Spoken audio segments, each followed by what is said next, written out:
3 in the morning and the casino floor doesn't know it. There are no windows there, no clocks on the wall. The carpet is patterned just chaotically enough that your eyes never rest on it long enough to get bored. Somewhere above you, hidden behind one-way glass and a ceiling full of black domes, someone is watching a bank of monitors, and they have been watching since before you sat down, and they will keep watching after you leave. That room has a name. Casino people call it the eye in the sky. It sees every chip, every hand, every flicker of hesitation before a bet is placed. It is the least glamorous room in the building, and it is also the only room where the truth about this business actually lives. Because here's what nobody tells you when they sell you the dream of owning a casino. The slot machines, the marble, the free champagne, none of that is the business. That's the costume. The business is what's happening in that dark room upstairs, in a finance office 2 floors down, and in the mind of the man at table 14 who just told the dealer, without saying a word, that he's about to bet more than he can afford to lose. Owning a casino isn't gambling. It's the opposite of gambling. It's one of the most tightly controlled, most heavily surveilled, most brutally financed businesses in the world. And it can still, under the wrong conditions, lose more money in a single night than most companies make in a year. This is the real cost of owning one. Here's the thing people get backwards about casinos. They assume the danger is the games, that the house edge is the whole story, and as long as the math favors the house, the money just piles up on its own. The math is real, the house edge is real, but the math is the smallest part of the risk. The actual risk sits somewhere else entirely, in $1 billion of construction debt that has to be serviced whether the rooms are full or not. In a single customer who is worth more to the business than an entire wing of slot machines, and who can also walk out the door with 8 figures of the casino's own money in a single week. In a security and surveillance operation the size of a small intelligence agency, built not to catch card counters, but to protect the business from itself. A casino doesn't make money because people gamble. A hospital doesn't get expensive because of the building. It gets expensive because every minute inside it has a price.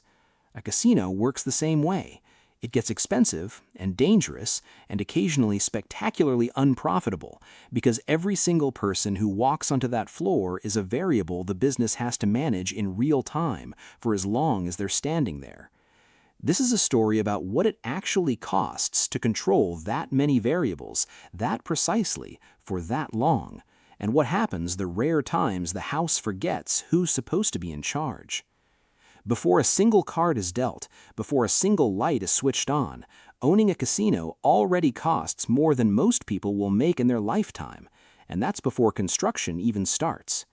A commercial casino license in a regulated U.S. market isn't something you apply for the way you'd apply for a business permit. It's closer to a background check on your entire life. Regulators dig through your finances, your business partners, your family, your decade-old lawsuits. They're not checking if you're a good business person.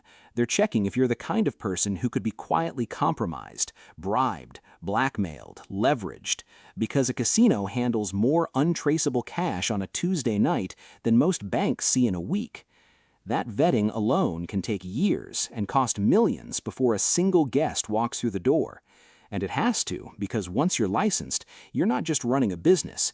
You're one of the only private citizens in the country legally allowed to accept an unlimited bet from a stranger and pay it out in cash, no questions asked, immediately. That's the real product being licensed, not entertainment, trust at an almost unregulated scale. And trust that size doesn't come cheap, because the moment it's abused, the state that granted it can take it away in an afternoon. A casino's license isn't permission to gamble, it's permission to be trusted with other people's worst decisions, and that permission is the most expensive thing the business will ever buy. Assume you clear the license, now you have to build something people will actually choose to lose money in, and in a market with other casinos, that means outbuilding everyone else's fantasy. In 2012, a company backed by Morgan Stanley opened a casino on the Atlantic City boardwalk called Revel. It cost $2.4 billion to build. Not a typo, $2.4 billion. Designed to be a Las Vegas-style resort dropped into a boardwalk town that had never seen anything like it. Glass towers, high-end restaurants, a design meant to feel more like Miami than New Jersey. It never made money, not in its first month, not in its second year. It ranked near the bottom of Atlantic City's casinos for gambling revenue almost from the day it opened, because the fantasy it was selling didn't match the customer actually walking through the door, a boardwalk crowd that came for buffets and bus tours, not architecture. By 2014, Revel had shut down entirely, and the building that cost $2.4 billion to construct sold at auction for $110 million, 4 cents on the dollar. That's not a story about bad luck. It's a story about a business that spent everything on the costume and forgot to check whether the audience wanted that particular show. Every casino owner is making the same bet Revel made, just at a smaller scale, that the size of the spectacle will match the size of the demand. Get that wrong, and no house edge on earth saves you, because the house edge only applies to people who are actually in the building. A casino isn't judged by how much it costs to build. It's judged by whether the crowd it was built for actually shows up. And that's a bet the architects make years before any guest does. Walk onto any casino floor and notice what's missing. No clocks, rarely a window. The lighting stays in the same soft, warm register whether it's noon or 3 a.m., specifically so your body can't use daylight to tell you how long you've been sitting there. The layout isn't random either. Slot machines are arranged in loose, winding rows, not straight aisles, because a straight aisle lets your brain register I am walking through a room. A winding one keeps you inside a kind of soft maze, always a few steps from another machine, never quite at an exit. Card tables sit further inside, past the noise and the lights, so that by the time you reach them, you've already been inside the building's logic for a while. Watch a person at a slot machine for 10 minutes and you'll see the tell every regular pit boss has seen 1,000 times, the posture change. Early on, they sit upright, phone in hand, aware of themselves. An hour in, the shoulders drop, the phone disappears, the eyes go slightly unfocused between spins. They're not calculating odds anymore, they're regulating a feeling, chasing the small, repeated jolt of almost rather than the win itself. None of this is accidental, and none of it requires cheating. It doesn't need to. The games are already mathematically in the house's favor. The design's job is to keep you seated long enough for that math to do its work. A casino doesn't need you to make a bad decision. It only needs you to keep making the same small decision over and over for longer than you meant to. Here's the part most people misunderstand about the house edge. It's not designed to win every hand. It's designed to win a small, boring percentage of total money wagered across an enormous number of repetitions, guaranteed by volume rather than luck. A slot machine might hold on to roughly 8 to 12 cents of every dollar fed into it over its lifetime, after paying out every jackpot along the way. Blackjack, played with basic strategy, might only cost the house 0.5%. Neither number sounds dramatic on its own. But multiply 0.5% by tens of thousands of hands a night across hundreds of tables 7 days a week, you're not looking at a lucky streak. You're looking at a factory line. This is why a casino's finance team doesn't talk about winning and losing the way a gambler does. They talk about hold, the percentage of money that stays in the house after everything's paid out, and they track it like a manufacturing yield because that's exactly what it is. The product isn't chips, it's hours of play converted into hold at scale. The danger for the house isn't the math failing on any single hand, it's what happens when the volume that math depends on shows up in one enormous concentrated dose, a single player betting far more than the system was built to absorb all at once. The house edge isn't a guarantee, it's a probability that needs thousands of repetitions to feel true, and a casino's entire financial model depends on nobody testing that probability with one enormous bet. Every major casino has a customer type that doesn't fit the slot machine model at all, the whale. A player who doesn't bet $50 a spin, but $50,000 a hand. For a player like that, the casino doesn't just offer a free room, it offers a private jet, a personal host on call 24 hours a day, a suite with its own kitchen, and a credit line that can run into the millions because the math says a whale, given enough time at the table, will eventually lose back more than all of that hospitality is worth. In 2007, a Nebraska businessman named Terrence Watanabe spent a year proving exactly how far a casino will go to keep a whale in the building, and exactly how badly that math can misfire. Over that year, Watanabe wagered more than $800 million at 2 Las Vegas casinos, playing multiple hands of blackjack simultaneously, sometimes for 24 hours straight, until he lost $127 million, the largest single-year loss by an individual in Las Vegas history. The casino gave him a private staff, hundreds of thousands of dollars in credit toward gifts, and, according to a lawsuit he later filed, kept the drinks and painkillers coming while he played, hour after hour, well past the point where he was making clear decisions. The casino didn't cheat him. Every hand was legal. But the story exposes the uncomfortable center of the whale economy. The same hospitality that feels like being treated like royalty is also, mechanically, a system for keeping a person at the table exactly as long as the odds need to catch up with them. The free suite isn't a gift, it's a retention tool, priced against an expected return, the same way an airline prices a first-class seat against a frequent flyer's lifetime value. That's the part that never makes it into the brochure. A whale isn't a customer the casino serves. A whale is a customer the casino manages. And managing someone's excess for months at a time is a business with a moral weight that never shows up on the balance sheet. A casino's most generous hospitality isn't a reward for loyalty. It's an investment in someone's crisis lasting exactly as long as the odds needed to. The house edge is supposed to be unbreakable. In 2011, a gambler named Don Johnson broke it 3 times in a row, and the way he did it says more about the fragility of this business than any bankruptcy filing ever could. Johnson wasn't a card counter. He didn't need to be. He was a high-stakes blackjack player who understood something simpler, that struggling casinos, desperate for whale-sized action during a downturn in Atlantic City, were willing to negotiate the rules themselves. He asked for a hand-shuffled shoe instead of a machine-shuffled one. He asked to split and double down across 4 hands at once.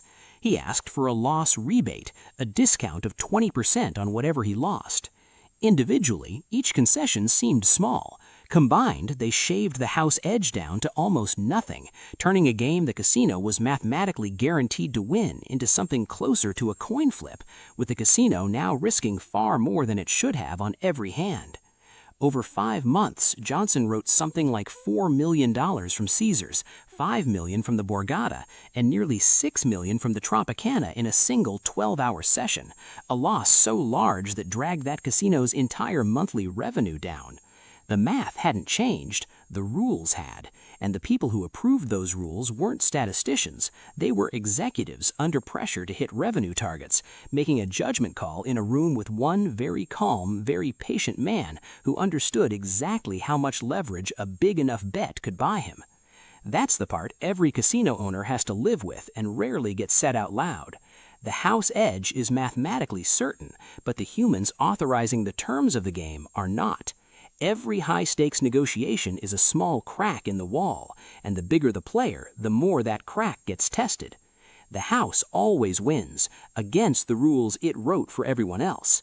It can still lose, badly, to the one player patient enough to talk it into writing different rules just for him. None of this, the math, the psychology, the whales, the negotiated edges, runs itself. It runs on people. And casinos carry a payroll most industries never have to think about. Every dealer on the floor has been trained for months, sometimes years, not just to run a game, but to stay perfectly neutral while doing it. No flinch when someone loses a life-changing amount, no excitement when the house wins big, because either reaction can shift how the table plays the next hand. Above them, pit bosses are watching for patterns no algorithm fully catches yet. A player's rhythm changing, a dealer's habits becoming predictable, the subtle choreography between 2 players who might be working together. And above all of that sits the surveillance operation, the eye in the sky, a room full of trained analysts watching hundreds of camera feeds in real time, cross-referencing betting patterns against a database of known cheating methods, flagging anything that looks statistically unusual before it becomes a 6-figure problem. This isn't a security guard checking IDs, it's closer to a trading floor's compliance desk, except the trades are happening in cash, in real time, and the stakes of missing something are measured in millions. All of that is payroll that exists purely to protect a mathematical edge that, on paper, should already be guaranteed.